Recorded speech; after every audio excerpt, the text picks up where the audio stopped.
এই রামিসার বাবা আব্দুল আন্নান মোল্লা উনাকে যখন লোকেরা জিজ্ঞেস করেছিল আপনি বিচার চান কিনা, উনি বলেছেন আমি কার কাছে বিচার চাই। আমরা বিচারের প্রতি এই যে অনাস্থা তৈরি হয়েছে বিভিন্ন ধরনের হস্তক্ষেপের কারণে। আমি বলি জাইমা রহমানকে যদি আজকে এইভাবে মারা হতো তাহলে কি এরা দেশের কালচার থাকতো? আজকে যদি স্বরাষ্ট্রমন্ত্রী ভাইকে এইভাবে করা হতো তাহলে কি এরা দেশের কালচার হতো? দেশের কালচার হতো না। তাহলে আবার বোনের ক্ষেত্রে কেন দেশের কালচার? এত ছয় নয় কেন? সংবিধান এত ছয় নয় কেন? আমরা আবার 24-এ ডাক দিব ইনশাআল্লাহ। ওই আমাদের তারিখ যে সবাইকে বদনাম করে আমাদের চাইছে, এই কুত্তার বাচ্চা 3 মাস আইসা এত বড় জঘন্য কাজ করছে বলে এখানে আইসা আমাদের হাতে তুলে দেন ভাই। ওরা খারাপ থেকে তুলে দেন আমাদের, ওর মাংস খাবো মাংস। ওই এমন একটা আমার জীবন নষ্ট। পরীক্ষার যেদিন রেজাল্ট দিয়েছিল ওই দিনকে অনেক খুশি ছিল। তারপরে ও বলছে মিষ্টি আনবে, চকলেট আনবে, কিন্তু পরের দিন তো আসতে সবসময় আমার সঙ্গে বসতো, আমার সঙ্গে খেলা করতো, কথা বলতো। খুব ভালো ছিল ও, আমাদের ক্লাসের ভিতরে টপার ছিল। ও খুব ভালো রেজাল্ট পাইতো। ও আমাদের রেজাল্ট দেখা ও বলছে কি কালকে মিষ্টি নিয়ে আসবে, ও কালকে আসেনি। ও আমার বেস্ট ফ্রেন্ড ছিল, ও এখন আমার পাশে নেই, অনেক মন খারাপ। আর ও যেদিন ছিল সেদিন বলছিল ঝাড়াপুর চলো যে আমরা খেলবো, আর বলছিল যে আমরা কালকে চকলেট মিষ্টি নিয়ে আসবো, তখন আমরা অনেক মজা করবো, অনেক আনন্দ করবো, মিসরাও খুশি হবে।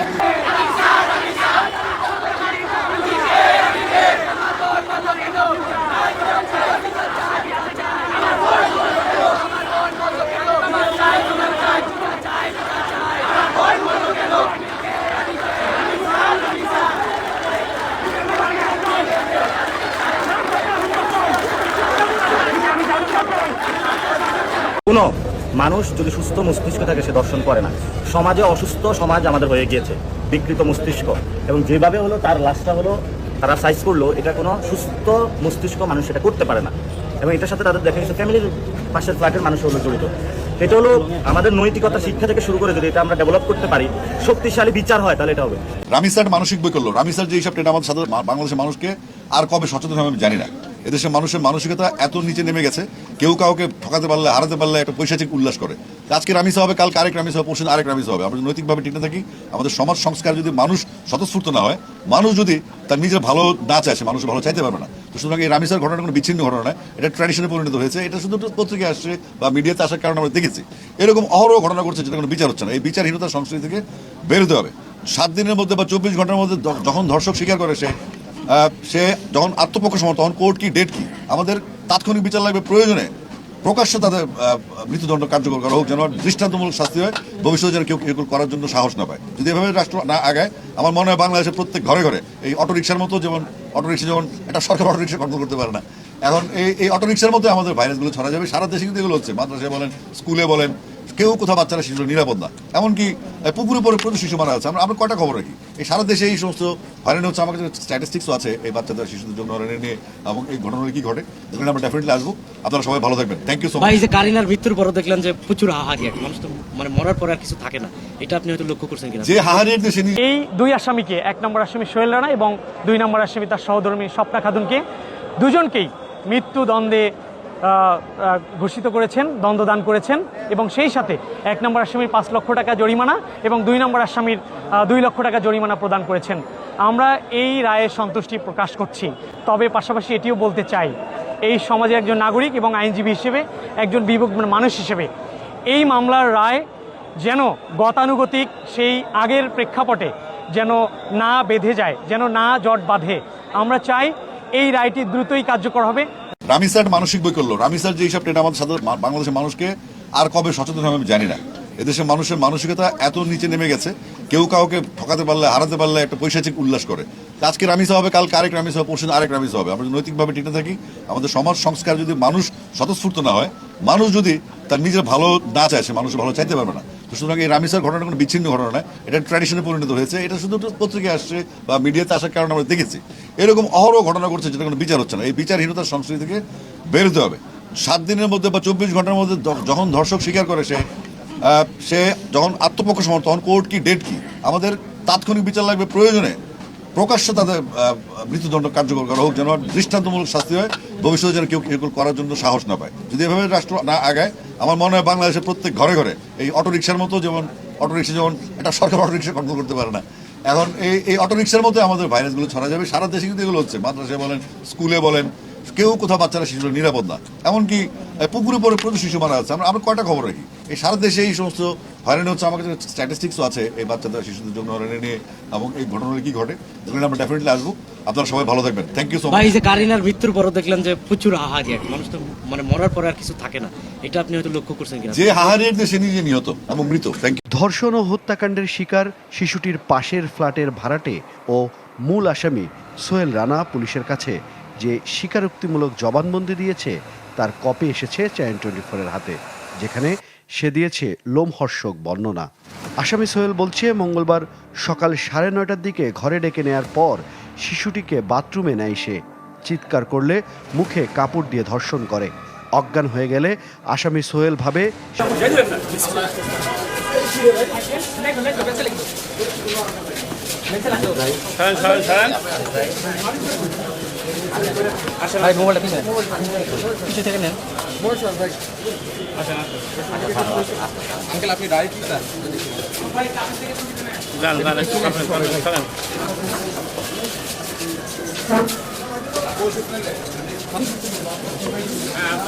আপনার বাইরে থাকেন, ভিতরে কেউ আইছেন না, ভিতরে কেউ আইছেন না।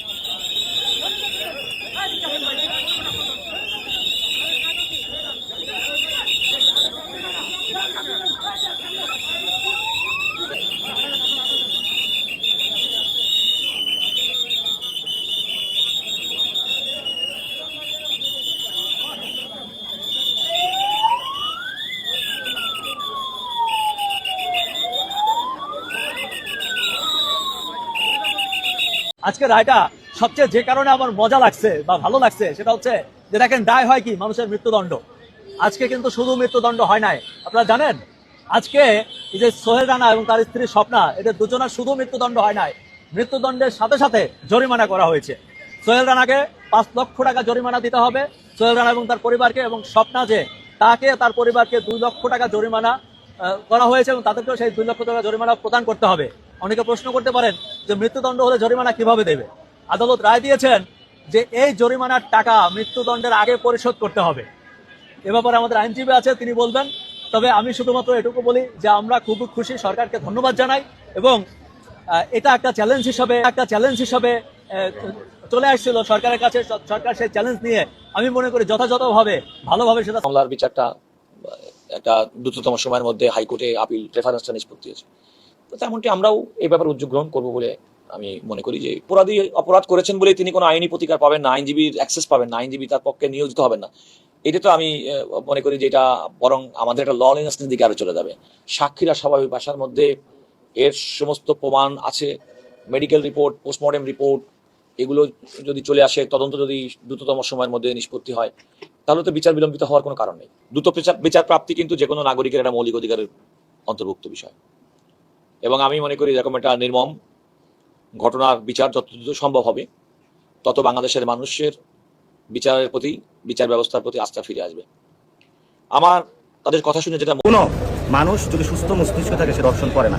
সমাজে অসুস্থ সমাজ আমাদের হয়ে গিয়েছে, বিকৃত মস্তিষ্ক, এবং যেভাবে হলো তার লাশটা হলো তারা সাইজ করলো, এটা কোনো সুস্থ মস্তিষ্ক মানুষ এটা করতে পারে না। এবং এটার সাথে তাদের দেখা গেছে ফ্যামিলির পাশের ফ্ল্যাটের মানুষ হলো জড়িত। এটা হলো আমাদের নৈতিকতা শিক্ষা থেকে শুরু করে যদি এটা আমরা ডেভেলপ করতে পারি, শক্তিশালী বিচার হয়, তাহলে এটা হবে।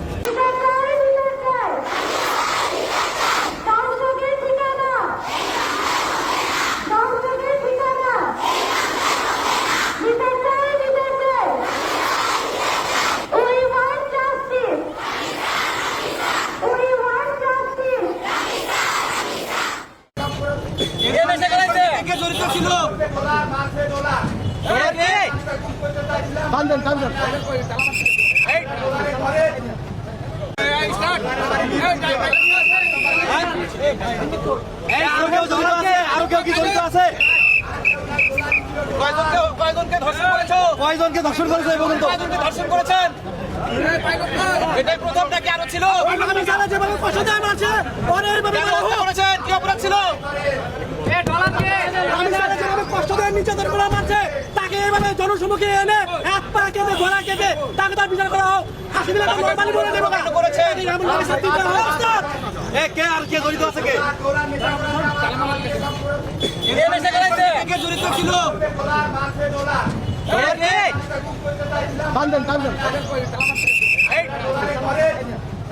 ডলার কে?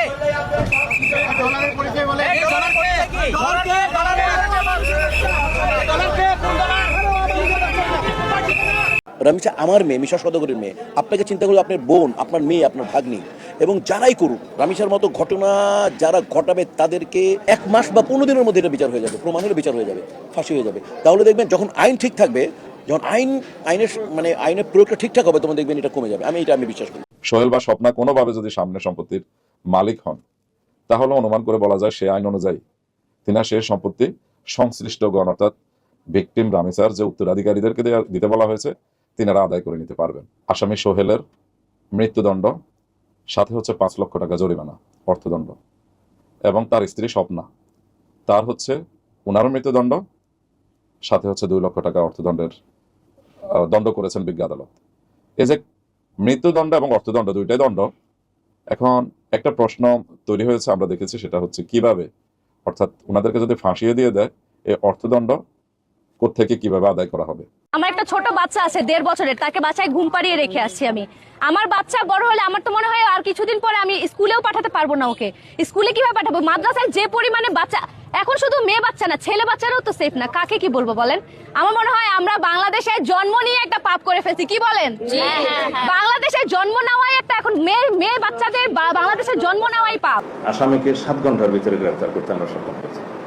আদালতে স্বীকারোক্তিমূলক জবানবন্দি দিয়েছে, সাথে সাথে একদিনের মধ্যে সেই 164 স্টেটমেন্টে তার সহযোগী অপরাধী হিসেবে তার স্ত্রীকেও, তার নামও আসছে, তাকেও গ্রেফতার করা হয়েছে। আমরা খুব দ্রুততার সাথে আদালতের অনুমতি নিয়ে ডিএনএ টেস্ট করিয়েছি। সেই টেস্ট 3 দিনের সময় লাগে, 3 দিনের মধ্যে সেটা সমাপ্ত হয়েছে। রিপোর্ট কালকে বিকেলে জমা হয়েছে। পোস্টমর্টম রিপোর্টটা আমরা হাতে পেয়েছি ইতিমধ্যেই। এগুলো সব একসাথে করে কম্পাইল করে চার্জশিট প্রণয়নের কাজটা কালকে রাতের মধ্যে সমাপ্ত হয়েছে। আজকে দিনে আদালতে সেটা সুপর্দ করা হবে, হয়তো ইতিমধ্যে হয়ে গেছে। আজকে যদি 7 বছরের বাচ্চা বাংলাদেশে নিরাপদ না থাকে, আমি কিভাবে নিরাপদ থাকবো? আমার বাচ্চা ক্লাস 8-এ পড়ে, আমার বাচ্চা কিভাবে নিরাপদ হবে? আমার বাচ্চা স্কুলে একা যাওয়া আসা করে, তাহলে আমার বাচ্চাকে আমি কোন ভরসায় ছাড়বো? সরকার যদি একটা বাচ্চার হক বিচার না করতে পারে, তাহলে আমাদের নিরাপত্তা কিভাবে দিবে? আমরা কি সরকার কাছে এটা চাইতে পারি না? একটা দ্রুততম সময়ের মধ্যে হাইকোর্টে আপিল রেফারেন্সটা নিষ্পত্তি হয়েছে, তো তেমনটি আমরাও এই ব্যাপারে উদ্যোগ গ্রহণ করবো বলে আমি মনে করি। যে অপরাধ করেছেন বলে তিনি কোনো আইনি প্রতিকার পাবেন না, আইনজীবীর অ্যাক্সেস পাবেন না, আইনজীবী তার পক্ষে নিয়োজিত হবে না, এটা তো আমি মনে করি যে এটা বরং আমাদের একটা ললেসনেসের দিকে আরো চলে যাবে। সাক্ষীরা স্বাভাবিক ভাষার মধ্যে এর সমস্ত প্রমাণ আছে, মেডিকেল রিপোর্ট, পোস্টমর্টেম রিপোর্ট, এগুলো যদি চলে আসে, তদন্ত যদি দ্রুততম সময়ের মধ্যে নিষ্পত্তি হয়, তাহলে তো বিচার বিলম্বিত হওয়ার কোনো কারণ নেই। দ্রুত বিচার প্রাপ্তি কিন্তু যে কোনো নাগরিকের একটা মৌলিক অধিকারের অন্তর্ভুক্ত বিষয়, এবং আমি মনে করি এরকম একটা নির্মম ঘটনার বিচার যত দ্রুত সম্ভব হবে, তত বাংলাদেশের মানুষের বিচারের প্রতি, বিচার ব্যবস্থার প্রতি আস্থা ফিরে আসবে। আমার তাদের কথা শুনে যেটা মনে হয়েছে, পারিবারিক শিক্ষাটা খারাপ হয়ে গেছে। একটা মানুষ, আমার সন্তানকে যদি আমি ওইভাবে মানুষ করতে পারি, ওইভাবে শিক্ষিত করতে পারি, সে কিন্তু ওই পর্যন্ত যায় না। এটা গেলে একটা। আর সেকেন্ড থিং হলো আমাদের আইনের ফাঁক, আমাদের আইনটা চেঞ্জ করতে হবে। এই ব্যাপারগুলো অন্তত দ্রুত যাতে কোনো কিছু করা যায়, ওইদিকে আমাদের নজর দিতে হবে। রাষ্ট্র যদি এই ব্যাপারটাকে ট্যাকেল না করে, আমরা মানুষ নাগরিকদের খুব একটা করার কিছু নেই। জানোয়ারের বাচ্চার যে সাহস আছে না, ওই একার যে সাহস আছে, আমাদের পুরো বাংলাদেশ প্রশাসনের ওই সাহস নাই। এই জন্য এখনো জীবিত। যদি বাংলাদেশ প্রশাসন